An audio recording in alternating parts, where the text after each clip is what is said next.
మహబూబ్నగర్ జిల్లాలో ధాన్యం కొనుగోళ్లు నత్తనడకన సాగుతున్నాయి. మార్కెట్కు ధాన్యం తరలించిన రైతులు రోజుల తరబడి అక్కడే ఉంటున్నారు.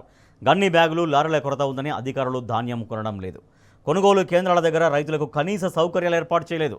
బోనస్ వస్తుందన్న ఆశతో రైతులు ప్రభుత్వ కొనుగోలు కేంద్రాల దగ్గరే పడిగాపులు కాస్తున్నారు. ఒకవైపు అకాల వర్షాలు రైతుల్ని భయపెడుతున్నాయి. మహబూబ్నగర్ జిల్లా వ్యవసాయ మార్కెట్ నుంచి మరింత సమాచారాన్ని మా ప్రతినిధి నరేష్ అందిస్తారు. మహబూబ్నగర్ జిల్లాలో కురిసినటువంటి అకాల వర్షానికి వరిధాన్యం అంతా కూడా తడిసి ముద్దైంది. ప్రస్తుతం మనం భూత్పూర్లో పిఎస్సిఎస్ కొనుగోలు కేంద్రం వద్ద ఉన్నాము. ఇక్కడ విజువల్స్లో చూడొచ్చు, నిన్న సాయంత్రం 7 గంటల సమయంలో అకాల వర్షం కురిసింది. ఈ వర్షానికి వందల బస్తాల్లో ఉన్నటువంటి ధాన్యం అంతా కూడా తడిసిపోయింది. కుప్పలుగా పోసినటువంటి వడ్లన్నీ కూడా వాన నీటికి కొట్టుకొని పోయాయి. ఇక్కడ కొనుగోలు చేసినటువంటి ధాన్యాన్ని మిల్లుకి తరలించకపోవడంతో వందల బస్తాలు ఇక్కడే ఉండిపోయాయి. నిన్న సాయంత్రం సడన్గా కురిసినటువంటి వర్షంతో వందల బస్తాల్లో ఉన్నటువంటి ధాన్యం అంతా కూడా పూర్తిగా తడిసి ముద్దయింది. దాదాపు 100 మంది రైతుల ధాన్యం అంతా కూడా నీటిపాలైపోయింది. ఈ అకాల వర్షంతో రైతులకు తీవ్ర నష్టం జరిగింది.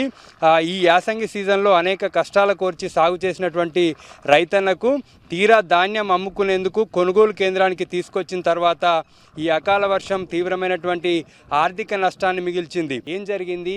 ఎన్ని రోజులైంది ఇక్కడ ధాన్యం తీసుకొచ్చి? బాగానే వారం రోజులకు అవుతుంది.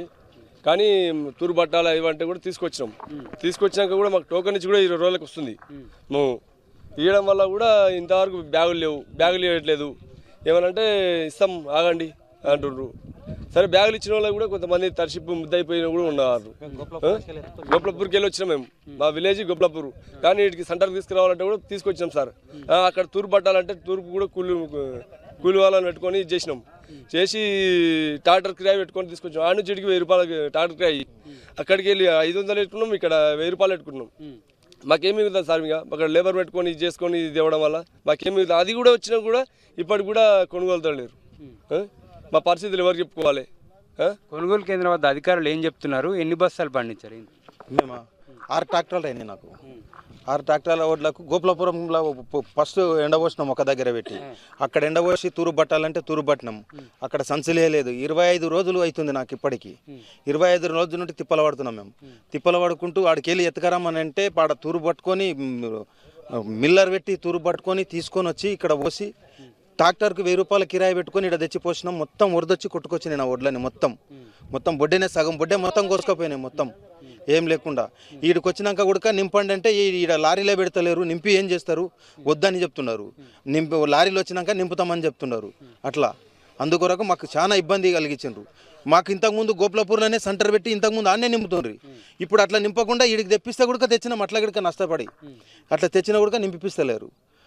సంచులు వస్తలేవు, లారీలు అస్సలు పంపుతలేరు. మేము పెట్టుకుంటామంటే కూడా లేదు, గవర్నమెంట్కి వెళ్ళి వచ్చిన లారీలకే నింపాలని అంటున్నారు. అది మమ్మల్ని మొత్తంలో నాశనం చేసి మొత్తం నష్టం చేసిండ్రు. మొత్తం నష్టప్రయారం మొత్తం కట్టియాలి మాకు. మొత్తం ఇన్ని రోజులు అయింది, ఏం చెప్తున్నారు? అసలు సంచులు లేవు అంటుండ్రు. నాది 7 ట్రాక్టర్లు రోడ్లు గోపులపూర్ మాది. అక్కడ ఒక 10 రోజులు అక్కడ పోసినాము. అక్కడికి వెళ్ళి వీడికి సెంటర్కి తేవాలంటే సెంటర్కి తెచ్చినాము. మా తిప్పలు పడుకొని జేసీబీ పెట్టి ట్రాక్టర్లు పెట్టి పెద్ద నష్టం. 10 రోజులు వీడికి వచ్చిన తర్వాత ఒక ట్రాక్టర్ రోడ్లు పోయినాయి. అవి పెద్ద నష్టం.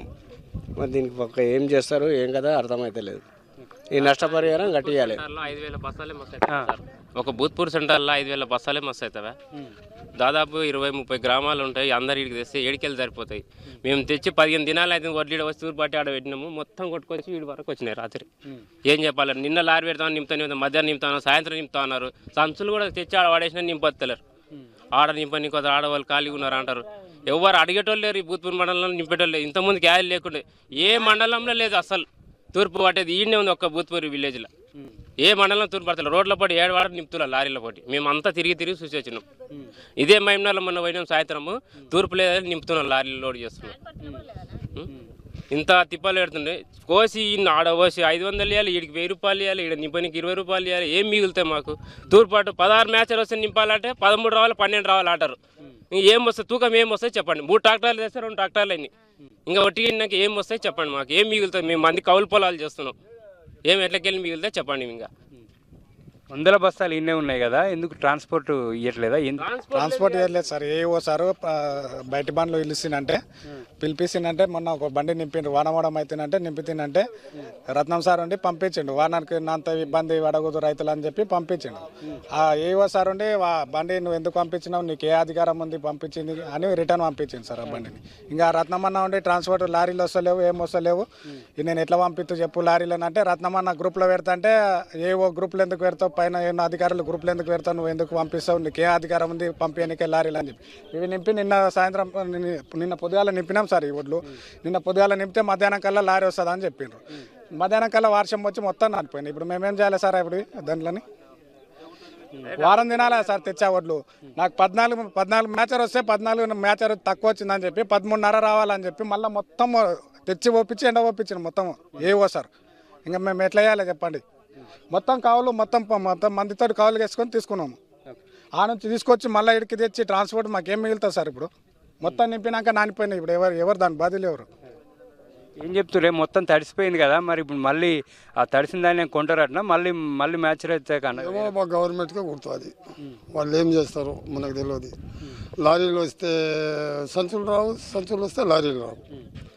మళ్ళీ గవర్నమెంట్కి మరి ఆయనకి ఎట్లా తెలుస్తుంది ఏమో. పూర్తిగా రైతు అనేక కష్టాల కోర్చి సాగు చేసినటువంటి ధాన్యాన్ని అమ్ముకోవడం పెద్ద సమస్యగా మారింది.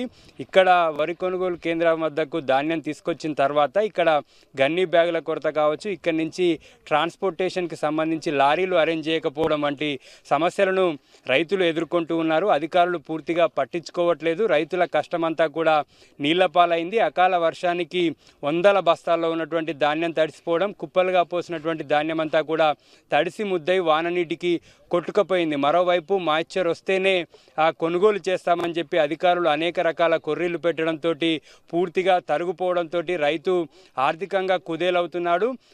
పెట్టుబడులు కూడా వెళ్ళినటువంటి పరిస్థితి నెలకొంది. అకాల వర్షంతో రైతులంతా కూడా తీవ్రంగా నష్టపోయారు. మరోవైపు కొనుగోలు కేంద్రాల వద్ద మానిటరింగ్ లేకపోవడం వల్ల రైతు అనేక ఇబ్బందులను ఎదుర్కొంటూ ఉన్నారు. అకాల వర్షంతో వడ్లన్నీ కొట్టుకుపోవడంతో రైతు కన్నీటి పర్యంతం అవుతున్నాడు.